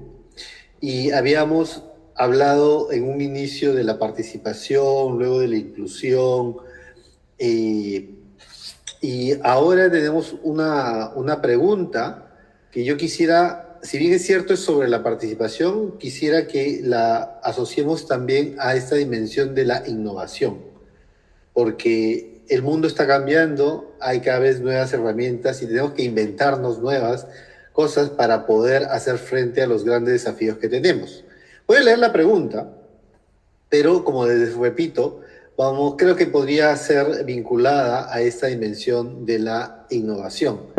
Dice así: ¿cómo el enfoque de juventudes puede contribuir a poner en la agenda pública la importancia de la... Perdón. Esa es la tercera pregunta. Ya decía yo. Sí. No, perdón. Hay más preguntas. Disculpen.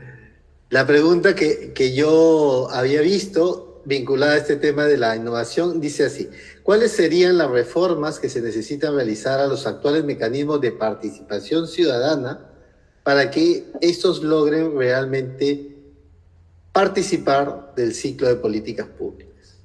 ¿Cuáles serían las reformas que se necesitan realizar a los actuales mecanismos de participación ciudadana? Y eso nos lleva a pensar las formas de participación ciudadana, las formas en las que, vamos a decirlo así, la gente, o para usar un término que se usa en estos tiempos mucho, el pueblo, participa de las políticas públicas.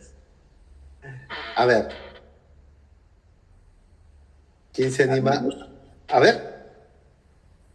No, iba a decir Katy, Jaire. Ok. A ver.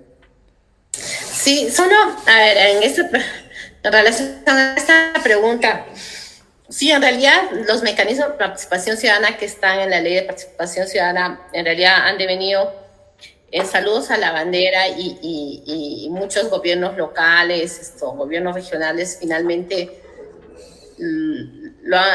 han cumplido solo por formalismo, ¿no es cierto? Entonces, y se ha visto que al inicio había mucho entusiasmo hacia estos mecanismos y yo sí, en los primeros años que se comenzó a implementar, sí había mucho entusiasmo, mucha participación de distintos grupos de sociedad civil, distintos segmentos y todo eso, pero a medida que han perdido fuerza porque justamente han terminado siendo un saludo a la bandera y porque los tomadores de decisión tenían otras cosas detrás de la manga, ¿no? O sea, no respetaban necesariamente sus acuerdos. Entonces, eso se ha sumado al desencanto. Yo creo que hay que ser demasiado creativos, creo, en el tema de la participación ciudadana, de los mecanismos. Yo creo que la pandemia sí ha sido una desgracia para muchas familias y todo eso, pero sí una cosa positiva es esto de la era digital. O sea, ha venido y de un momento a otro nos ha metido a la era digital, o sea, empujándonos a la fuerza como quiera, pero ya estamos dentro. Y estamos dentro todos los sectores, o sea, las mujeres, o sea, yo inicialmente, por ejemplo, desde la experiencia que tengo de participación en la era digital, las mujeres en las experiencias de la pandemia, tenía muchos temores de que no van a poder, que no sé qué, son analfabetas digitales y todo eso, pero no, o sea, te demostró que no es así y que sí pueden entrar, o sea, y que sí, o sea, nos cuesta, sí, pero se entra y garantiza una participación. Por ahí yo creo que se tendría que los gobiernos locales en estas nuevas consultas, en sus presupuestos participativos, etcétera, hasta sus rendiciones de cuenta, se tendría que utilizar eso. Y por ahí yo creo que va el desafío, ¿no? O sea, y yo creo que es ampliar, por ejemplo, para el caso de mujeres y yo creo que también tendría que ser para el caso jóvenes, indígenas, todo, el tema de las cuotas. Ahorita, por ejemplo, se va a aplicar lo de paridad y alternancia, ¿no es cierto? 50%, eso, por ejemplo, cómo aplicar en los distintos espacios de participación. Por ahí voy, creo. Gracias. Bueno, se puede. Bueno, primero, lo siento, en fin, lo comento, ¿no? Comentando el tema de Michael Filión, de lo que había respondido, creo que él había, no sé si era una cuestión de pregunta y repregunta, ¿no? Pero yo quería complementar brevemente diciendo de que básicamente se trata de un proceso de diálogo, ¿no? En el cual, por ejemplo, al menos el enfoque de juventudes, se viera en el marco en el cual un proyecto, por ejemplo, X, que es de obras de construcción, no se puede obligar a poner a que sea para jóvenes cuando no es su público objetivo, ¿no? Por ejemplo, pero si hubiera una posibilidad en ese proyecto de incluir personas jóvenes para algo en específico, podría ayudar muchísimo a que se enfoque, aún cuando el usuario o beneficiario final no sea jóvenes, pudiera tener ese enfoque. El caso más particular es el tema de, por ejemplo, servicios al tema de personas adultos mayores, por ejemplo, ¿no? No está dirigido, ¿cómo se llama?, a jóvenes, claramente, porque son adultos mayores, pero puedes usar tranquilamente un intercambio generacional tratando de hacer, por ejemplo, estoy haciendo un ejemplo, un equipo de voluntariado joven, y para hacer un diálogo intergeneracional. Ya estás usando el enfoque de juventudes, implica dialogar, implica muchas cosas más. Por ese lado iba un poco el tema, no solo viendo tan estricto sobre, más allá del diálogo, que acá creo que todos estamos de acuerdo con el diálogo, ya, pero no era solo de, público objetivo, entonces sino también puede haber un público beneficiario diferente al jóvenes, pero hay formas de entrar ahí, y eso implica complejizar y también no estructurar de manera cuadriculada bajo una metodología que puede ser muy dialogante necesariamente, pero que no se adapta a las necesidades propias de cada institución pública en el Perú, dado que nuestras instituciones públicas pueden ser muy particulares y no suelen tener procesos estandarizados, y sí, dado que tampoco estamos industrializados, ¿no? Eso por un lado. Luego, comentando ya la pregunta, respondiendo la pregunta, yo sí estoy de acuerdo totalmente con lo que dice Catherine, tener mucha creatividad para poder implementar nuevos mecanismos.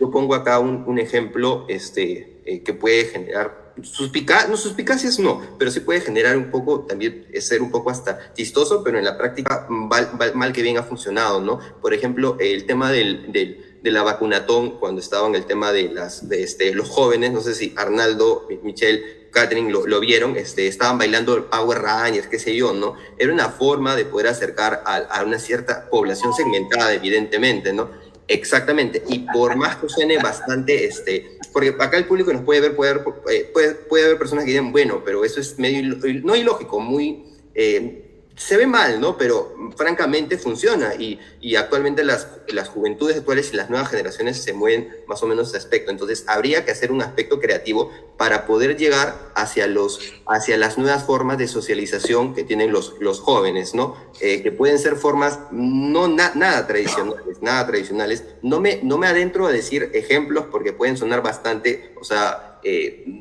no hay como que una materia o algún estudio que sea con evidencia. Evidentemente hay ensayos hay bastantes, pero ¿cuáles serían estos nuevos mecanismos, no? Pero yo ensayo algunos, podrían ser comunidades de otakus, qué sé yo, comunidades incluso donde hay mucha carga de población y esa población no está tratando de llegar, por ejemplo, a la política, lo que fuese, ¿no? Pero se le puede llegar. Evidentemente esto va a cambiar, lo sé, Michael Filión, porque creo que has hecho mucho énfasis de que cada política pública tiene un público beneficiario y unos actores que no son los mismos para otra, ¿no? Eso yo lo tengo clarísimo, ¿no? Pero sí, igual tiene que haber un esfuerzo creativo, como dice Catherine, de poder llegar a los nuevos mecanismos que ya no son los de antes, y sinceramente no creo que van a seguir siendo preponderantemente los de antes. O sea, ya fue un F, ¿no? Como acá en Brasil son, creo, probablemente jóvenes, ¿no ven? Un F para las formas tradicionales. Van a haber, pero van a complementarse con otras. Interesante. Mira que no estoy segmentando tanto los públicos tampoco, y estoy completamente de acuerdo con lo que dices tú al momento, ¿no? Y lo precedente también. Me viene un ejemplo, escuchándote hablar, me venía en mente un proyecto de hace como 30 años atrás, pero me permito citarlo. Hace 30 años atrás en el Sahel, es el sur del Sahara, en África. Ahí tenían costumbre de pedir a los ingenieros, hombres, de hacer los planes para pozos de agua, para los pueblos, es una zona desértica, para ir a sacar el agua. Y un día se les antojó a alguien de sentar también las mujeres para definir el pozo de agua. ¿Qué nos dijeron las mujeres? Dijeron, en vez de hacer un pozo donde está el agua, entendemos muy bien, a medio kilómetro, 1 kilómetro del pueblo, y ahí que nosotros, mujeres, vamos con nuestro balde, lo ponemos sobre la cabeza y regresamos al pueblo, lavamos nuestra ropa al pueblo, ¿por qué no hacen lavatorio para ropa alrededor del pozo? Para que llevamos la ropa, la lavamos ahí, la secamos rapidito, porque es el Sahel, hace la misma temperatura que en Moquegua, que en el desierto de Atacama, así que se seca como en 3/4 de hora, mejor que una secadora eléctrica, así que podemos regresar después. Y después se dijeron, y como trabajamos mucho, ¿por qué no nos instalan una pequeña ducha por ahí? cambió completamente el diseño del proyecto. Es lo que estás diciendo, Jaire. O sea, decir que puede ser que sea para personas mayores el proyecto, el programa, la política, pero puede ser que haya jóvenes que tengan que decir algo, como que al menos lo que me vienen, los apoyos cercanos, las personas que ayudan a las personas de edad mayor, a veces es el nieto, la nieta, que tiene 18, que tiene 22 años, que son jóvenes. Redondo con eso. Regreso sobre la segunda pregunta de Arnaldo. Ya, tengo ganas de empezar por un chiste. O sea, un camión, dos personas, una que está al timón y el otro que está de copiloto, y el copiloto dice, oye, viene un túnel adelante. Es peligroso porque dice que solamente altura máxima es 1,80 m. Y la persona que maneja dice, no importa, no hay policía. Nuestro camión hace 2 metros, no importa, no hay policía.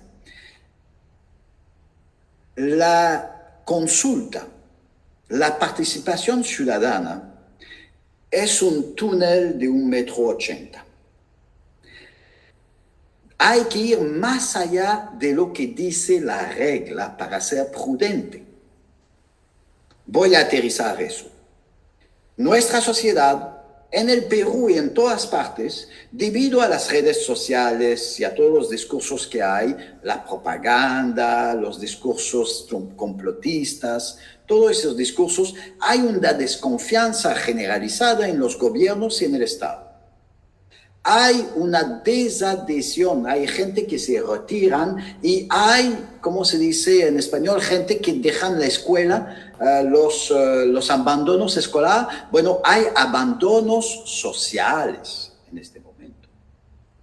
Así que si no vamos más allá de la participación tal que descrita en las reglas, en las leyes, en las guías, lo que estamos haciendo, y si hacemos todo eso solamente por la galería, hacemos la participación solamente porque así hay que hacer, porque así es la regla, lo que va a pasar es el nivel de adhesión va a seguir bajando.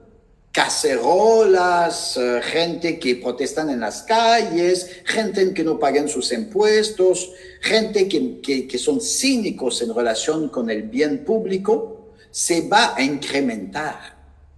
Así que un alcalde, un presidente de una región, se llaman región en ese momento, son gobernador o presidente, ya no recuerdo el título, gobernador, sea gobernador de una región, el alcalde de un distrito, si él dice, la ley no me obliga a consultar, no me obliga a hacer participar.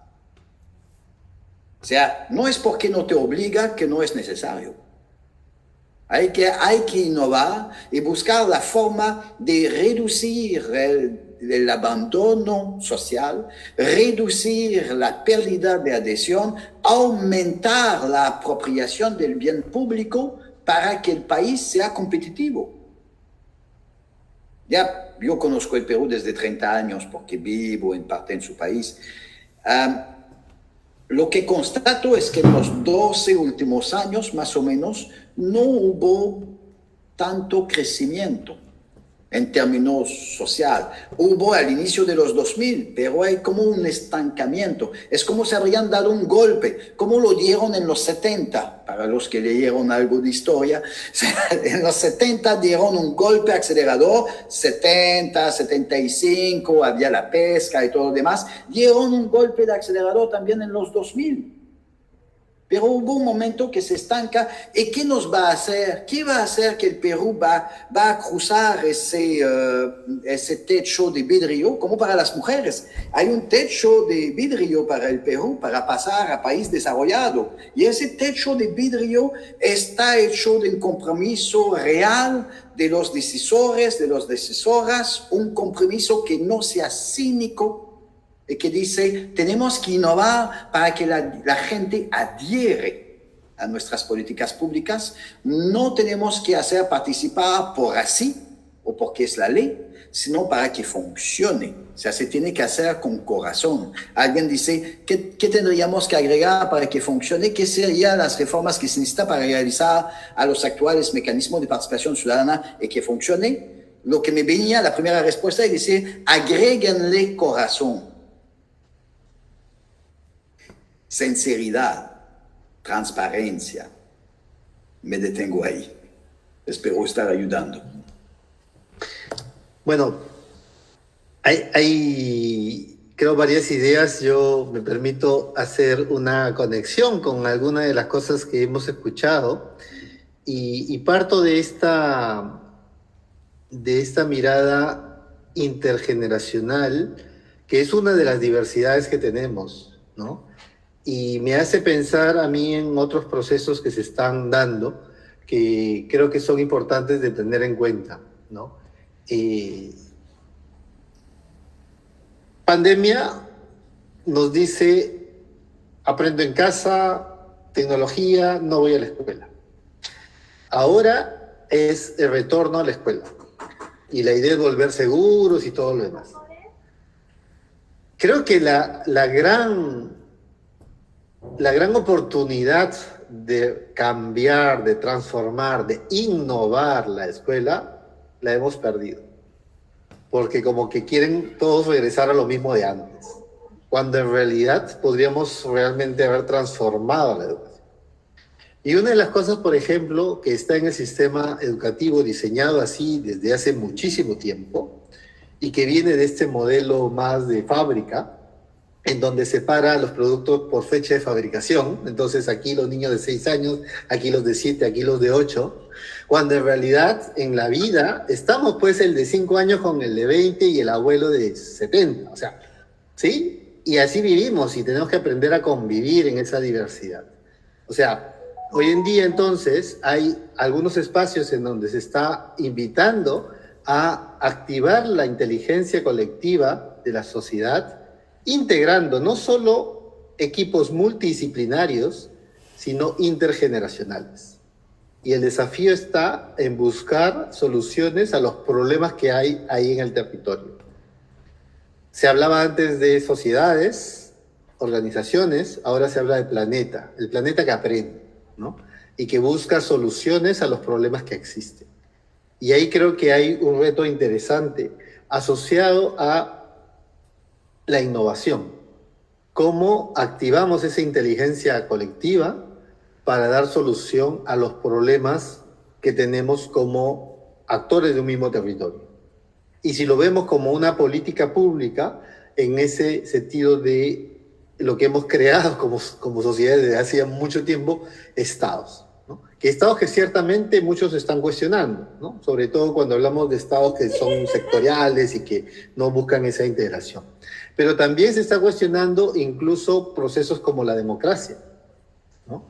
Y habría que pensar cómo, así como la escuela podría renovarse a propósito de los cambios que hoy en día son posibles, cómo las democracias también pueden renovarse y hacerse más participativas, hacerse más interactivas, permitir incorporar elementos de la tecnología al servicio del bien común, ¿no? Yo creo que ahí hay grandes desafíos que podemos tener, y en el Perú hay una propuesta que creo que podría ser interesante utilizar como mecanismo, no solamente de cambio, de innovación, sino también de participación. Y es lo que se conoce como I+D+I, ¿no? Investigación, desarrollo, innovación. Esta I+D+I la necesitamos para generar los cambios en nuestros territorios que atienden a los problemas reales, pero no solo de unos grupos de interés, sino de toda la población. Y ahí entonces tenemos un desafío. Hay mecanismos que se están promoviendo en donde se incorpora, por ejemplo, a las empresas para poder invertir en investigación, desarrollo, innovación en los territorios en donde está, y que permita a los centros de investigación, universidades, aportar, movilizando a la sociedad civil y obviamente liderados por el gobierno local, ¿no? Desde el Estado. Entonces, hay ahí mecanismos interesantes. Y creo que podríamos ir avanzando en ese sentido de animar estos espacios, estas comunidades de interaprendizaje, le llamamos en escuela, que activen esa inteligencia colectiva, que hagan investigación para tener evidencias y convencernos, ¿no? Todas y todos, ¿no? No solamente hablar entre convencidos, como muchas veces se dice, ¿no? Ya aquí somos siempre los mismos y hablamos entre convencidos, sino convencer al otro, a ese señal débil que nos dice Michelle, ¿no? O sea, ese que muchas veces no escuchamos y que luego puede ser la mayor resistencia. Cómo nos abrimos estos procesos participativos, aprovechando las tecnologías, activando ya no hablo de inteligencia artificial, sino la de inteligencia colectiva, ¿no? Para poder trabajar por el bien común, trabajar por nuestras sociedades. Yo creo que por ahí van los desafíos que tenemos en el futuro de las políticas públicas en el Perú, tanto desde la inclusión como desde la innovación. Hay, creo que algunas pistas que hemos conversado en esta tarde. Hay más preguntas, ciertamente, y podría dar para un par de horas más, pero ya estamos como, creo que llegando al tiempo para cerrar. Yo quisiera que cada uno pudiera dar más que responder preguntas, porque hay algunas preguntas que están ahí, en todo caso, dar un cierre, ¿no? De las ideas que le quedan de esta conversación. Y entonces empezaría con Katy. A ver, en breve, no se trata de un largo discurso. ¿Con qué te quedas de esta conversación, Katy? A ver, lo que me queda es, y con lo último que has mencionado, somos un país que tiene que conciliar su bien común. O sea, ¿cuál es tu bien común? O sea, ¿hacia dónde apuntamos como país? Yo creo que ahí nos tenemos que encontrar. Y en esa apuesta hacia ese bien común, ese nuevo pacto social que decimos, ese bien común, con la diversidad de los actores y actoras que estamos dentro del territorio, cómo implantar, no implantar es una palabra fea, es cómo establecer la dialéctica del diálogo, ¿no? O sea, cómo encontrarnos a partir del diálogo. Ese es un desafío. Y por ejemplo, siempre hemos pensado entre los opuestos, ¿no es cierto? Blanco, negro, y no es así. Siempre hemos visto al empresariado de repente como nuestros enemigos, del pueblo, siempre hemos buscado oposición, y creo que eso no es el camino. Yo me quedo con eso. O sea, creo que y en una política pública se busca eso, o sea, es solucionar un problema apuntando hacia ese bien común. Creo que la palabra clave es el diálogo, o sea, y yo quiero quedarme y con la inclusión de todas y todos los actores en ese proceso. O sea, ahí eso es fundamental. Ahí me quedo. Gracias. Gracias, Katy.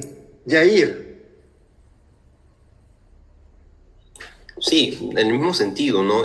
Creo que se trata de siempre un proceso de diálogo, no ver necesariamente al opositor necesariamente como un amigo-enemigo, que es la forma tradicional de verlo. Evidentemente puede haber excepciones, no lo sé, siempre creo que hay varios enfoques.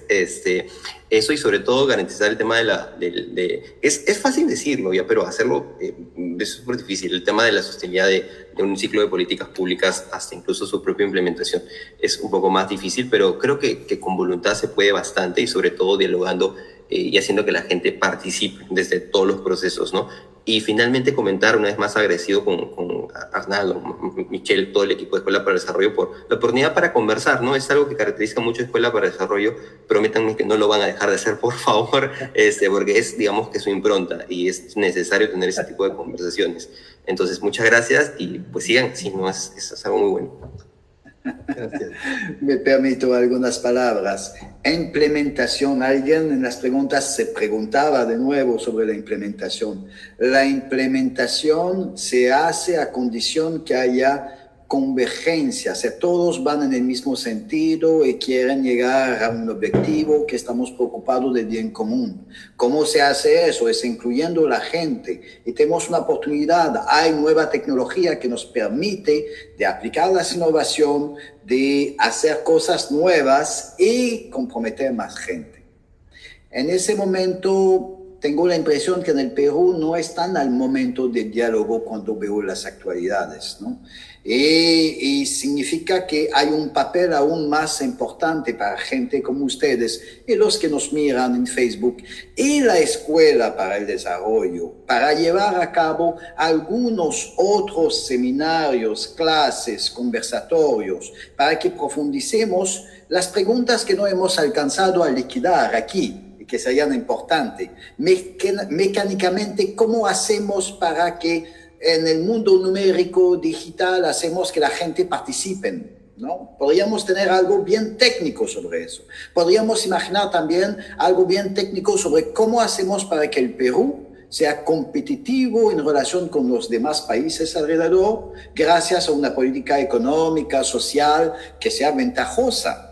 Y no significa necesariamente favorecer las exportaciones. Hay otros modelos. Hay que conversar de eso. Así que el punto que yo saco de ese intercambio tan rico y agradable con ustedes, Katy, Jair y Arnaldo, es que hay trabajo por hacer, pero hay un dicho bien interesante. Dice, lo que no está hecho todavía es solo que queda por hacer. Es que hay que seguir. Bien, bueno, muchas gracias por este espacio. A quienes nos han seguido, nos han planteado preguntas, también las gracias. Es, creo, la tarea de escuela aprender de la experiencia a partir de la reflexión, como en este caso, ¿no? Una reflexión compartida, esa activación de la inteligencia colectiva, ponerla al servicio del bien común, hacer que vayamos convergiendo. Eso lo necesitamos mucho en nuestro país y creo que ahí hay un desafío importante a asumir como centro de formación. Bueno, no queda más que decir que muchas gracias. El futuro de las políticas públicas en el Perú, inclusión e innovación, como un espacio de reflexión que tenemos que agradecer y también tenemos que continuar para apoyar a estos procesos. Muchísimas gracias. Estaremos seguramente en otros espacios compartiendo. Hasta luego. Gracias. Hasta luego.